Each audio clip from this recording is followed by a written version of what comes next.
दोस्तों, अगर आज नटवर लाल जिंदा होता तो नटवर लाल भी इस बंदे की कहानी को सुनकर हैरान रहता। जी हाँ दोस्तों, हम बात कर रहे हैं आज के दौर के नटवर लाल यानी सुकेश चंद्रशेखर की, जो इस वक्त अपनी काली करतूतों की वजह से तिहाड़ जेल में बंद है। आपको शायद पता ना हो, लेकिन ये वही सुकेश है जिन्होंने अपने पैसों के दम पर कई बॉलीवुड एक्ट्रेसेस के साथ मजे उड़ाए। दोस्तों, सुकेश चंद्रशेखर तमिलनाडु के मदुरई के एक मध्यम वर्गीय परिवार का लड़का था, जिसके पिता का रबड़ का कारोबार था। पिता ने खून पसीना एक एक करके मेहनत करी, कारोबार के साथ एक पार्ट टाइम नौकरी भी की ताकि वो अपने बेटे को एक अच्छे स्कूल में एडमिशन दिला सके। सुकेश के पिता का ये सपना पूरा नहीं हो सका और सुकेश को बड़े स्कूल में एडमिशन मिल गया और यहीं से उसकी लाइफ बड़ी चेंज आई। लेकिन ये चेंज पॉजिटिव चेंज नहीं था।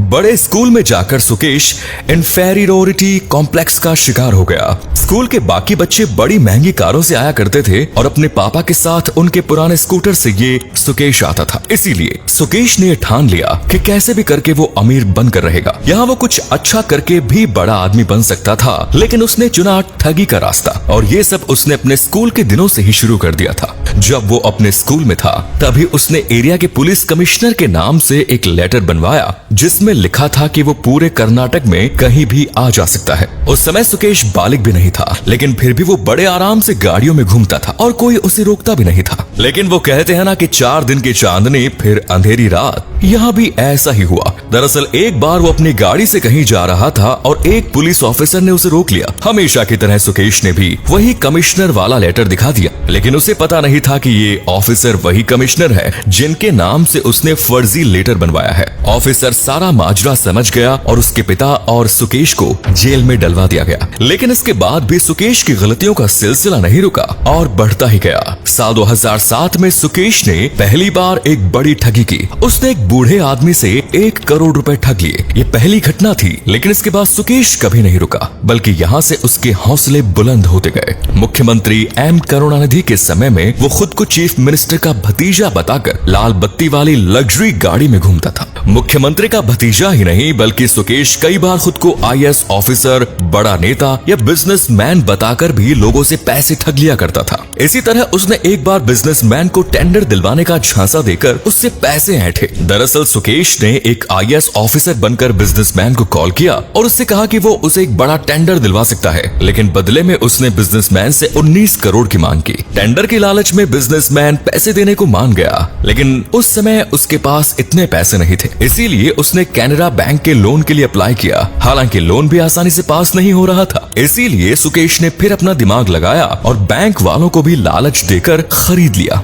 और लोन पास करवा लिया। इस तरह बैंक को 12 करोड़ का चूना लगा और जब तक वो बिजनेसमैन और बैंक वाले ये समझ पाते, सुकेश अपना काम करके फरार हो चुका था। लेकिन कोई फायदा नहीं हुआ। आगे चलकर उसने साउथ इंडियन फिल्में की अभिनेत्री लीना मारिया पॉल से भी कांटेक्ट बनाए। लीना वही अभिनेत्री है जिन्होंने हिंदी फिल्म मद्रास कैफे में काम किया। सुकेश ने लीना को फिल्म का ऑफर दिलवाने का लालच देकर मिलने बुलाया। जब वो लीना से मिला तब उसने लीना को अपनी लग्जरी लाइफ दिखाई। लाल बत्ती सैल्यूट मारती पुलिस कर्मचारियों को देखते ही लीना सुकेश से इम्प्रेस हो गई। बाद में तो दोनों के बीच नजदीकियां बढ़ी और बात शारीरिक संबंधों तक जा पहुंची। लेकिन इसी बीच सुकेश को जेल हो गई। लीना को लगा कि अब सुकेश और उनका रिश्ता खत्म हो गया है और इसीलिए उन्होंने अपना अबॉर्शन करवा लिया। हालांकि सुकेश जब बाहर आया तब दोनों के कॉन्टैक्ट्स फिर से बढ़े और लीना ने भी अपना फिल्मी करियर छोड़ सुकेश का ठगी का धंधा ज्वाइन कर लिया। लीना अकेली अभिनेत्री ही नहीं है जिसके साथ सुकेश के शारीरिक संबंध रहे, तथा पैसा लूटने के बाद सुकेश के शौक और भी अजीबोगरीब हो गए। सुकेश को बड़ी बड़ी अभिनेत्रियों के साथ समय बिताने का शौक था। इसके लिए वो कितनी भी कीमत खर्च करने को तैयार था।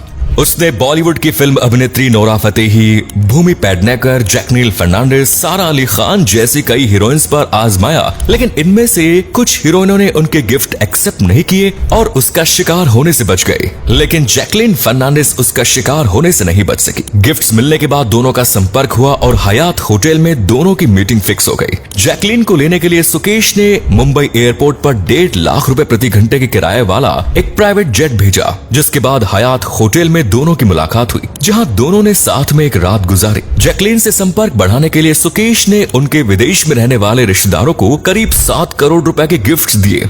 सुकेश के साथ संबंधों का नतीजा ये हुआ कि आज जैकलीन भी ईडी का शिकार हो चुकी है और सिर्फ हीरोइंस ही नहीं बल्कि सुकेश पॉलिटिकल लीडर्स को भी अपना शिकार बना चुका था। जयललिता की मौत के बाद जम्मू कश्मीर की पार्टी दो हिस्सों में बट गई और दोनों पक्षों के बीच चुनाव चिन्ह को लेकर झगड़ा हुआ, तो सुकेश ने इस मौके का फायदा उठाया। सुकेश ने शशिकला के भतीजे दिनाकरण को कॉल किया और खुद को इलेक्शन कमीशन में एक अफसर का करीबी बताया। उसने दावा किया कि वो उन्हें पार्टी का चिन्ह दिलवा सकता है, लेकिन बदले में उन्हें 50 करोड़ देने होंगे। सौदा तय हो गया और दिल्ली के होटल में सुकेश की मुलाकात दिनाकरण से हुई, लेकिन बाद में पता चला कि असल में ये सब सुकेश को अरेस्ट करने के लिए रचा गया एक ट्रैप था। इसके बाद सुकेश चंद्रशेखर को अरेस्ट कर लिया जाता है। हद तो तब हो गई जब जेल में रहते हुए भी उसने 200 करोड़ की ठगी को अंजाम दिया। सुकेश तिहाड़ जेल के बैरक नंबर 204 के बोर्ड 3 में था। थोड़े टाइम में ही उसने पुलिस कर्मचारियों से सेटिंग कर ली, इसीलिए 8 लोगों के लिए बने बैरक में वो अकेले रहने लगा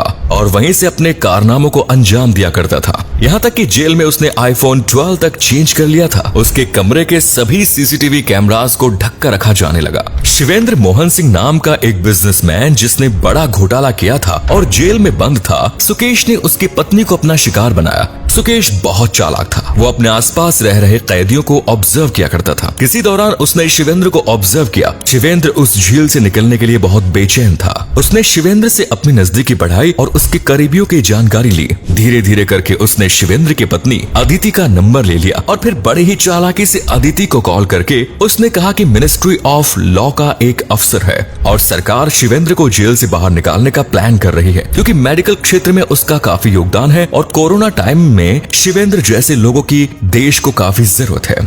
सुकेश ने फोन पर ऐसी सेटिंग कर रखी थी कि सामने वाले को वही नाम दिखता था जो वो दिखाना चाहता था और इसीलिए अदिति को भी लगा कि वो मिनिस्ट्री ऑफ लॉ से आया है। अगली बार सुकेश फिर से खुद को होम मिनिस्ट्री का अफसर बताकर कॉल करता है। यहाँ तक कि वो ये ज्यादा करता है कि होम मिनिस्टर अमित शाह उसके सामने बैठे हैं और पूरा मामला सुन रहे हैं ताकि शिवेंद्र की रिहाई की प्रोसेस शुरू हो सके। अगली बार तो हद ही हो गई, क्योंकि सुकेश ने खुद को पीएम मोदी का सेक्रेटरी बता दिया। इस तरह कई बार बेवकूफ बनाकर शिवेंद्र की पत्नी से कुल 200 करोड़ रुपए ठग लिए।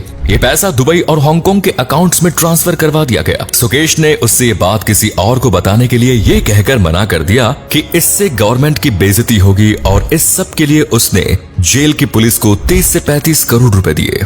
मामला तब खुला जब अदिति ने पुलिस में कंप्लेन की। तो दोस्तों, ये थी सुकेश चंद्रशेखर और उसकी ठगी की कहानी। कैसी लगी आपको? कमेंट्स में जरूर बताएं। चैनल को सब्सक्राइब करें। धन्यवाद।